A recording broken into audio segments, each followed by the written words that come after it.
Hello and welcome to The Surprise Truth. This is a special episode. We have here with us the Ambassador of India, Sandeep Chakravorty, who's going to talk a lot about some of the things that we need to know about India and Indonesia's partnership. However, before that, you should know what is The Surprise Truth all about.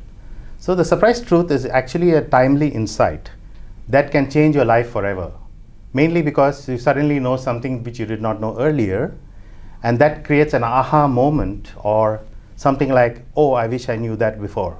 So it has an opportunity and the outcomes can change because of you knowing something which you otherwise did not know. So we hope this series will actually help in giving you some new perspectives, some new insights. And today's episode is going to specifically talk with Sandeep Chakravorty about some of the things that we believe will surprise you.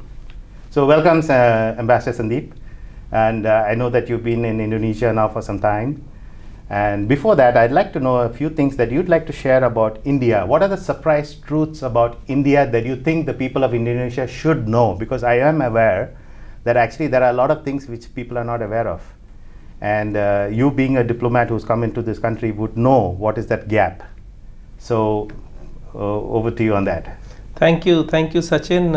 It's great to be on your show.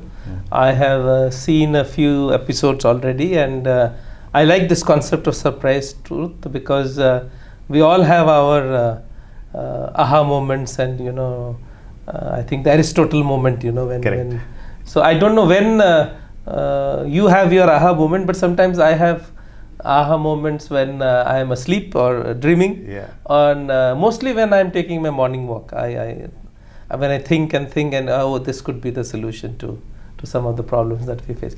But taking your question directly and head on, when I came here, I am aware of what you said, and I think there is great deal of need to promote India in Indonesia, and that is because many people may not know that India is a neighbor of Indonesia. It's only 19 nautical miles from the westernmost part of Indonesia to our Andaman Islands. It's only 90 nautical miles. So we are a neighbor. India is a neighbor of Indonesia. We may not be part of ASEAN, but we are a neighbor.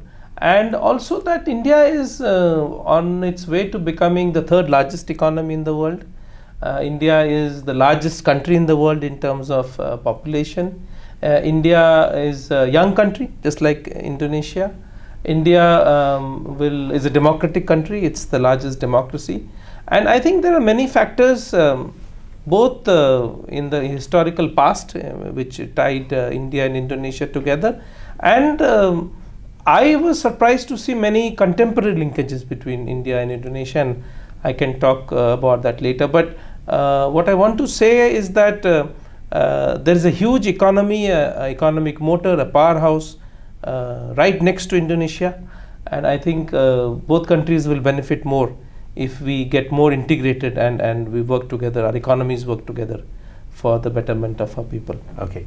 So that's actually, you said it very rightly, that there's a whole lot of positives of India, which if we are able to share with the audience, they'll understand what are the kind of opportunities that you have, business, social, in many other aspects of your life. So when you first came to Indonesia, were you aware of what Indonesia was about, or did you have some surprise moments and surprise truths when you actually arrived here? Because I see that you travel quite a lot and you've been to many parts of Indonesia.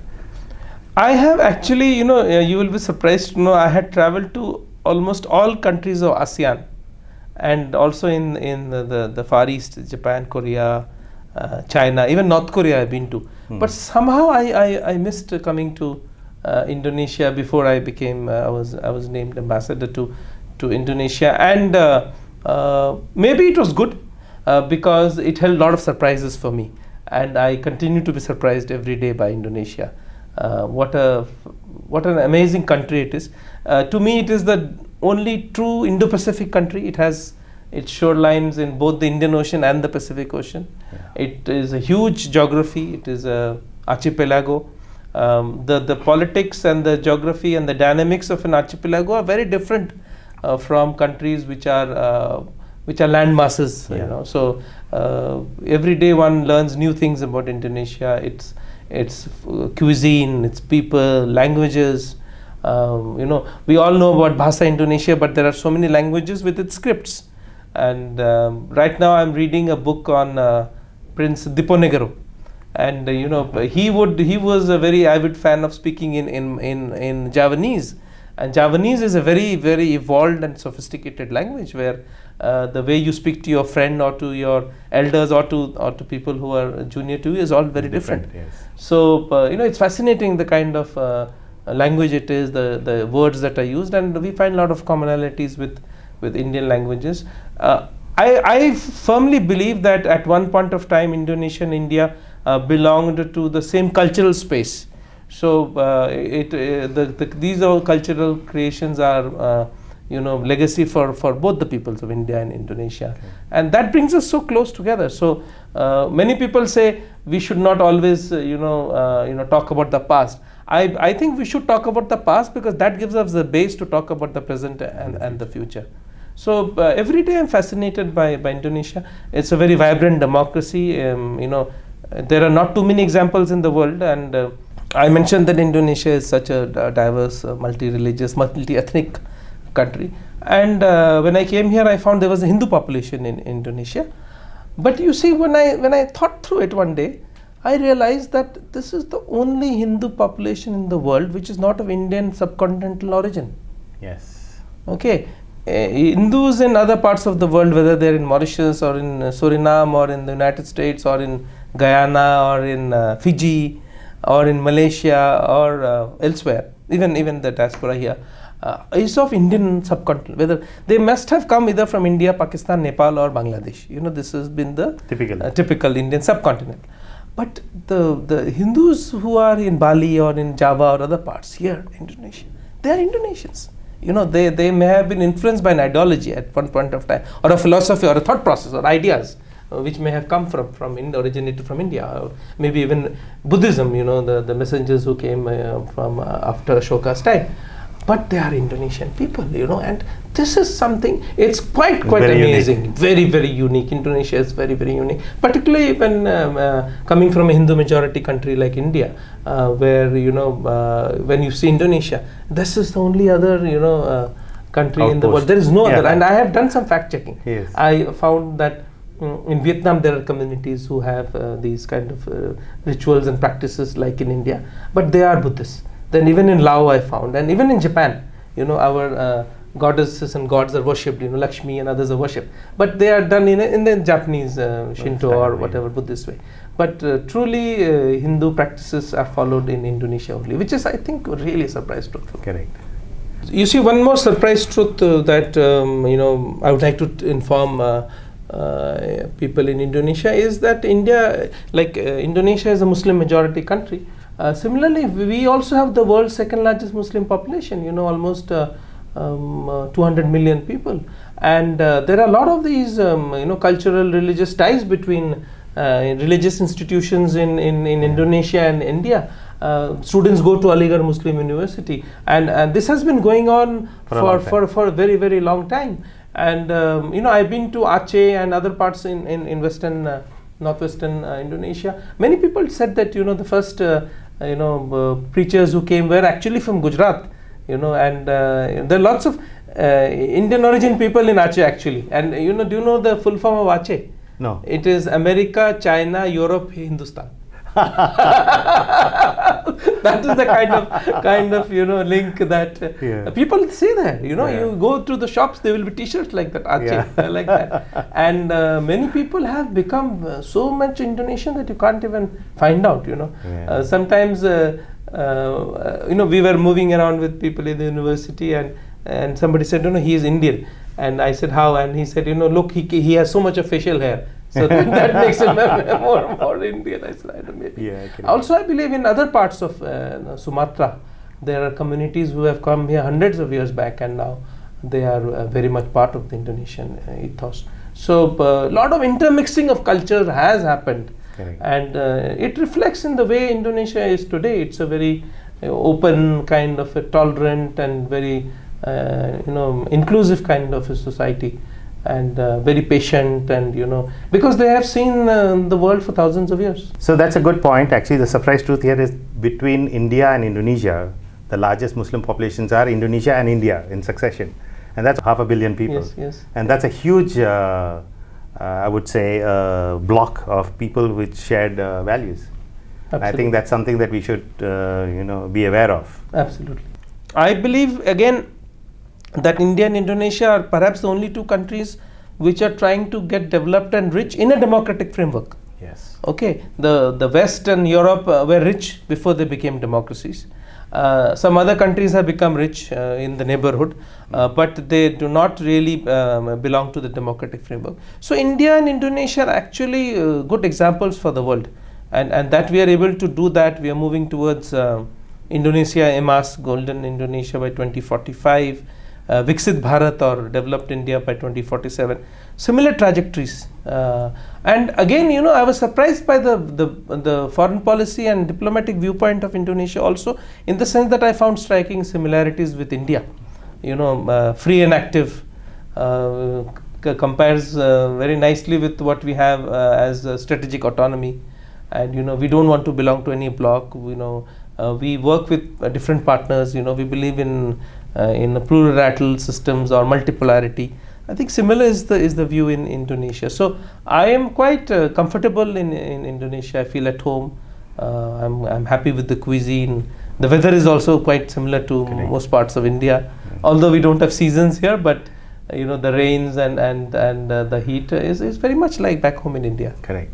So do you think the non-alignment movement that has some reason for the similarity of the system here? You see, I would just go a little bit back rather, in the sense that the colonial past. Yeah. India had a colonial past that influenced our foreign policy when we became independent. Similar experiences in Indonesia.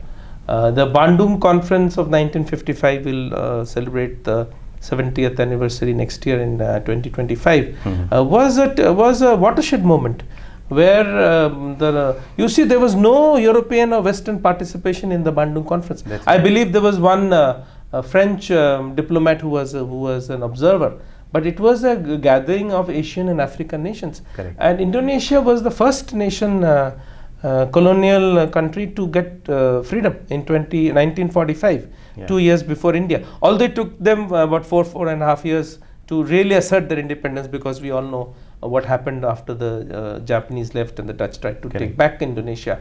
But the Declaration of Independence was in 1945 on 17th of August. So Indonesia was a pioneering country. And closely there with India. And the Bandung conference, I think it set the template for countries to gain independence, to be on their own, not fall into any bloc. They said, no, we have had enough of this colonial atrocities and loot of our country. We don't want to be in any bloc, and we don't want to subscribe to any ideology. I think we may not like to use the word non-alignment now, but the strategic autonomy that we talk of, or free and active and not belonging to any bloc, I think has its roots there. That's my understanding. I'm not a strategic expert, but I feel that also I find lots of vestiges of that in Indonesia's foreign policy today. Correct. So I'm going to go into this very important stage now of this interview, where we talk about the India-Indonesia partnership. So Ambassador, you have been involved in a lot of initiatives. And in the past, there have been some as well. But I think there's a huge amount of momentum that's building up now with the India-Indonesia partnership. What are some of the surprise truths that you can reveal, which you feel are going to bind the two countries together closer? Yes, I would start from the economic relationship, because you see, politically, India and Indonesia have been close always. Yes. And we don't have any issues there are no bilateral issues between India and Indonesia. Our worldview is similar.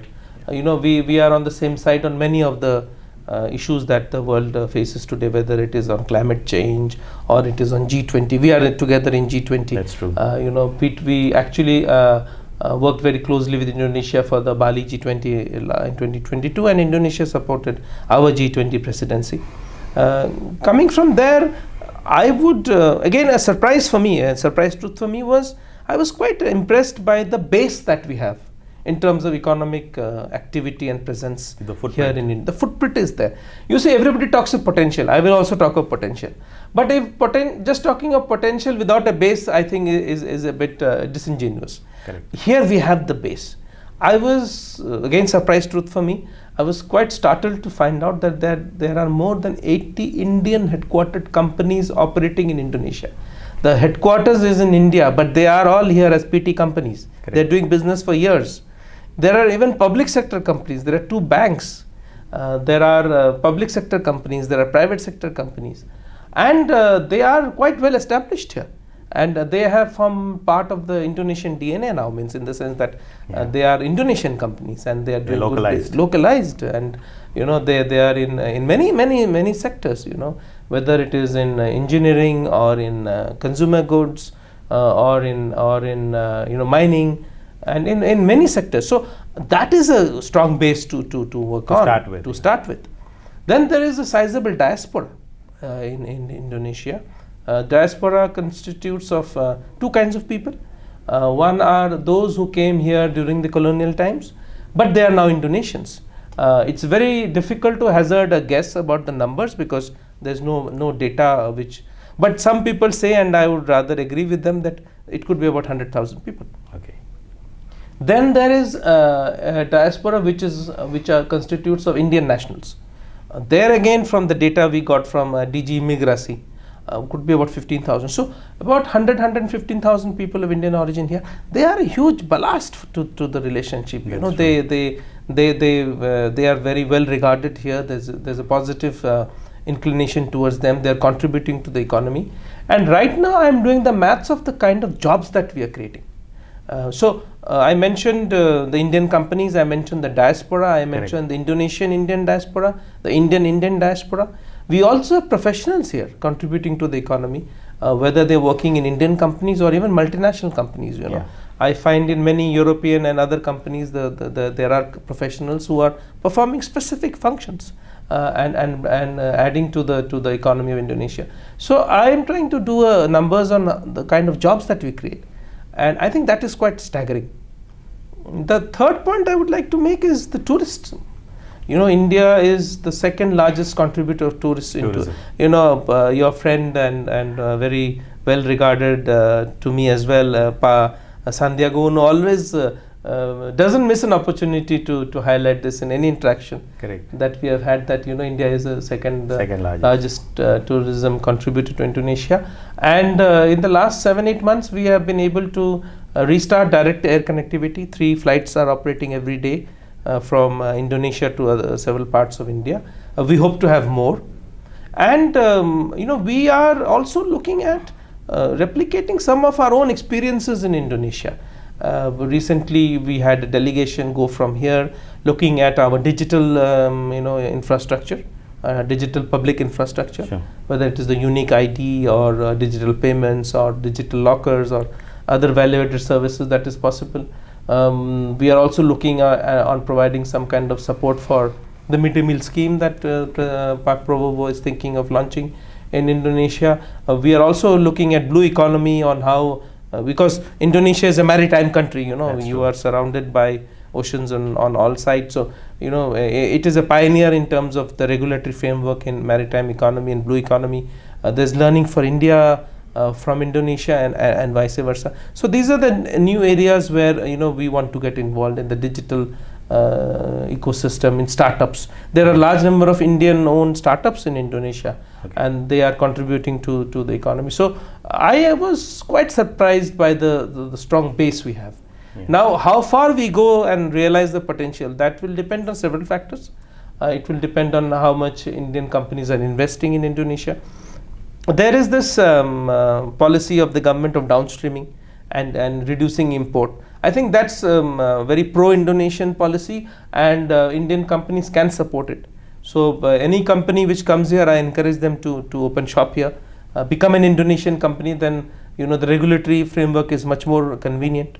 And people are talking. Even today, just now I was having lunch with a company which works here, and I strongly encourage them to open shop here and do business as an Indonesian company. That creates its own positive influence in the economy. So as I said before, the surprise truth was the base.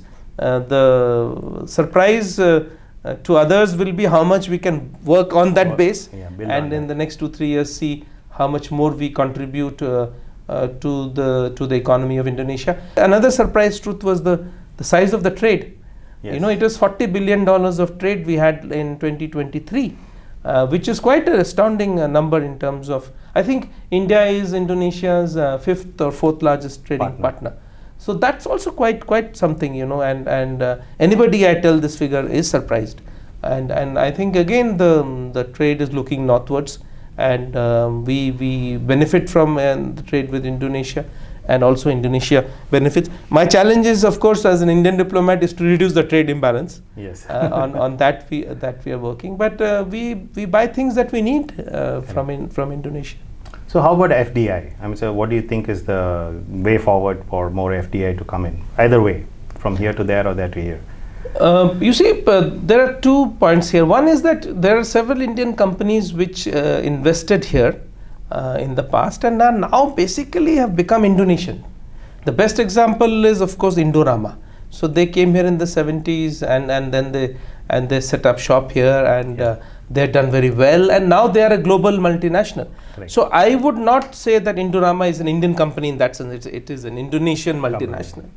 Then there are other companies like Aditya Birla. So they made investment in the 70s and the 80s and 90s, but somehow it doesn't get registered in the books. Correct. in the Reserve. So if you see the Reserve Bank data from 2000 onwards, the Bank of Indonesia data 2000 onwards, the Indian investment is about 1.5 billion and Indonesian investment is about 650 million. But that's from 2000 onwards. I would strongly encourage Indonesian companies to invest in India because it's a huge market. It's a huge market, and we are very close by. The business ethos and ecosystem is very similar. So if you can do business in Indonesia, you can do business in India, and vice versa. I again would encourage Indian companies to invest. They have invested, and they also bring a lot of new skills, and I would see more investments in renewables, in EV. In the nickel downstreaming and related sectors. How about agri-tech? Would you see agri-tech also, but there again there are some regulatory issues. I think as they are getting sorted out, I believe it's still not very easy to, for instance, import seeds, and but again we want to do it because Indonesia there is need for agri-tech from India in Indonesia. We would like to work on that, but we are working very closely, and we find the environment very supportive.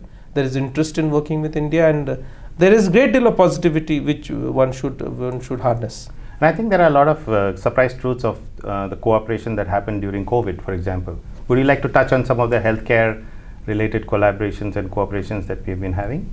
You see, again, surprise truth for Indonesians would be that India, in terms of advanced medical care, is very good. We have very high level of advanced medical care with hospitals which are well recognized globally, and medical tourism is the thing in India, and it is very inexpensive. Indonesia, I've read somewhere, even Pak Jokowi, Pak President, also mentioned that spends large amount of money in sending patients abroad. I think India could reduce that cost. There has been positive change there. We are trying to see if we can work with Indonesian hospitals and companies to bring healthcare into Indonesia. Some discussions are ongoing, and I'm sure very soon we will get results on that. So that will be quite a sea change, and that will be a game changer if we find Indian hospitals and Indonesian hospitals working together. COVID, of course, there was a lot of cooperation, and we got medical supplies from Indonesia. We were also able to send these ISO tanks for carrying this oxygen. Only last year those tanks went back by Indian Navy ship. So there was cooperation with Indonesia, and a lot of cooperation, Sachin, happens without us even knowing. Again, surprise truth, when I talk to big Indonesian companies and startups, and big names. I would not like to take names. When I talk to the CEOs, and I find that many of them have their back offices and development offices in India. Correct. And they hire large number of people. It's not in single digits. They're in hundreds, and they support the whole ecosystem here. And similarly, Indian companies are present here, and they are now looking into AI. They are looking into machine learning, large-scale language models, and Indonesia has a very ambitious AI policy. Correct. I believe that the new administration is going to roll out AI in a big way. Again, you need technical support and manpower, and also maybe not reinvent the wheel. We have had experiences in doing things, so our expertise can be shared here. So I find a lot of possibilities with and new beginnings. Okay. So I think an important surprise truth was mentioned by Ambassador was that connectivity between the two countries has really improved. The problem was always, how do you connect two countries which have got so many different cities to go to? It's not like one of the countries in Europe where there are only one or two airports, right? So it is quite complex to make that matrix of how connections need to be made. But I do remember you telling me some time ago that actually the starting point is to have a direct flight. And that actually triggers. Would you like to say a little bit about that? Yeah, you very rightly pointed out that, for instance, having a flight from Delhi, from Jakarta to Bombay is only part of the story. Yeah. I would need a flight to Delhi. When I put out that we'll soon have flights to Delhi, somebody started tweeting, what about Calcutta? What about Bangalore? Yeah. So, as you said, what about Chennai? There's a big demand for direct flights to Chennai. And we had started a flight from Medan to Chennai, but it didn't take off because of certain logistical issues. But as the Kuala Namu airport in Medan is upgraded, you will find Medan becoming a big hub for regional connectivity. Okay. And it may pull out some traffic from Kuala Lumpur and Singapore, because if you offer Medan as a cheap alternative, and the tickets are cheap, and the landing costs and other fees are less, then people will start using Medan. Yeah. And an Indian company is redeveloping the airport. So once the airport is redeveloped, I am very sanguine that Medan would become an air transport hub of Indonesia. Great. I'm impressed by the title of your show, Surprise Truth, and when you first asked me, I was a bit taken aback. I didn't know how to react. But when I thought, I found that yes, we all have our surprise truths, and every day we discover a new surprise truth. Okay, so I'm going to move a little bit into a different topic, which is now about diplomacy. And Ambassador, you've been a diplomat and you've been in many countries, and you've seen geopolitics as it develops across the whole world. What are some of the surprise truths that you learned as a diplomat?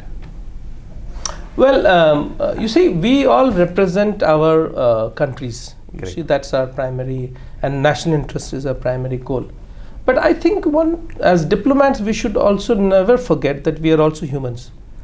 And things work on relationships, and build on the relationships in good times, so that you can rely on them when difficult times come. I think that has been my understanding. I have always given my job a very personal, what should I say, outlook or effect.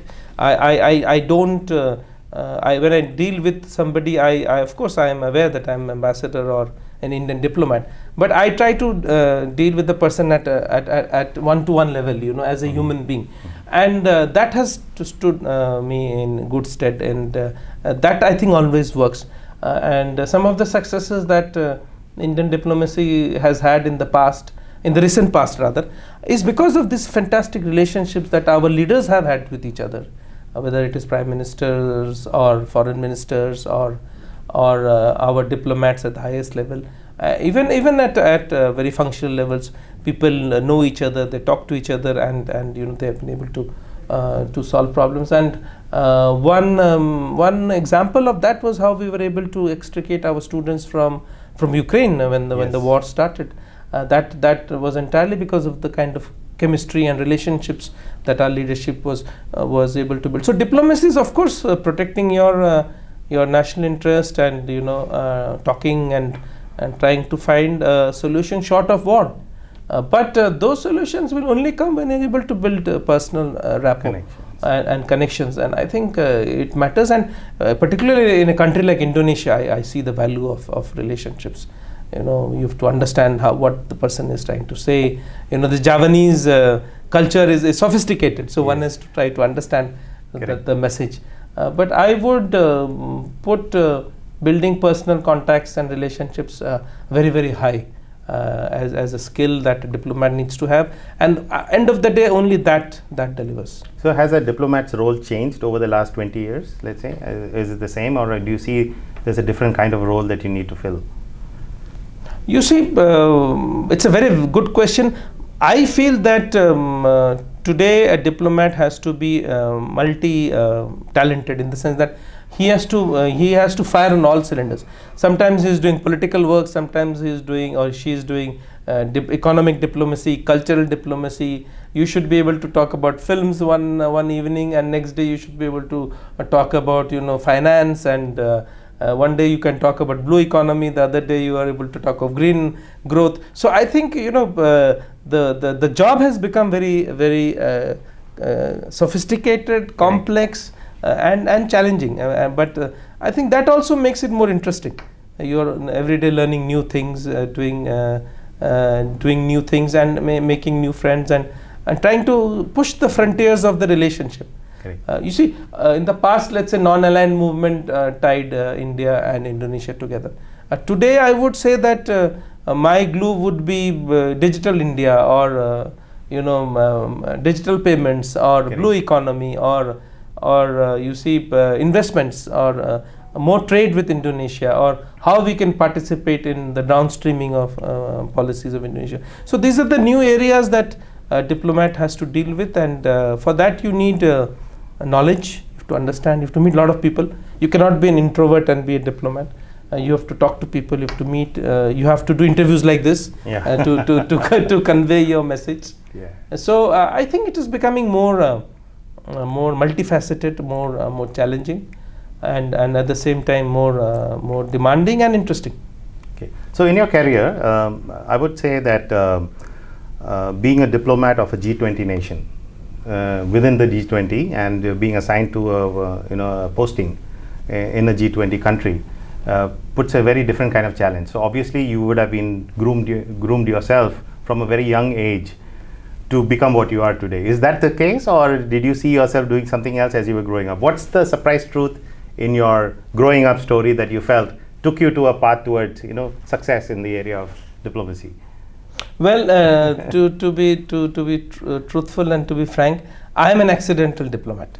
I saw myself when I never thought I could be a diplomat. I always felt that being a bureaucrat in India, or a diplomat, belonged to some other category of people. Yeah. So that's your surprise truth. Yeah. That is my personal surprise truth. But accidentally, and you see, your life sometimes.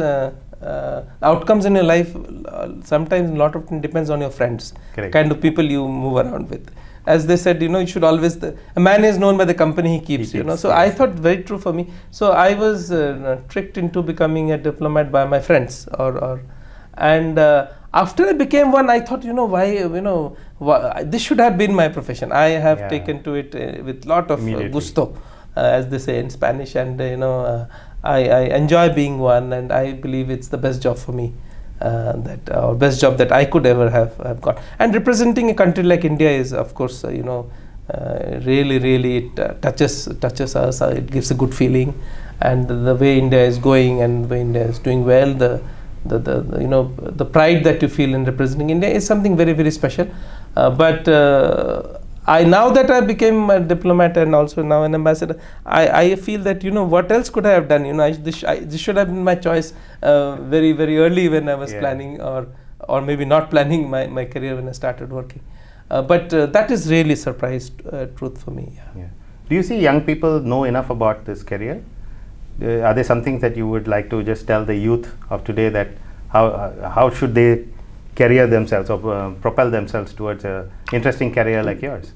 Yeah, Sachin, you see, what I've been talking to young children. I've been going to schools and I'm talking to children. everywhere the message I give is that we are not aware how much the globalized we are. Everything, even what they are, globalized in many ways, not only from the food we eat or the clothes we wear. Things like what's happening to the environment or climate change or trade, investment. You see right now that there is news about the value of the rupiah. Now the value of the rupiah is not necessarily a result or a function of the Indonesian economy. It's also geopolitics. You see today's newspaper headlines. What is happening in the Middle East, what is happening or what happened, the price of oil, what happened over the last 2 years with Ukraine and Russia. So my message to every student is that, don't become Indonesian citizen. You are a global citizen. Of course you are an Indonesian. Nobody can take that from you. Correct. Indonesia is a great country. You should feel pride of being an Indonesian.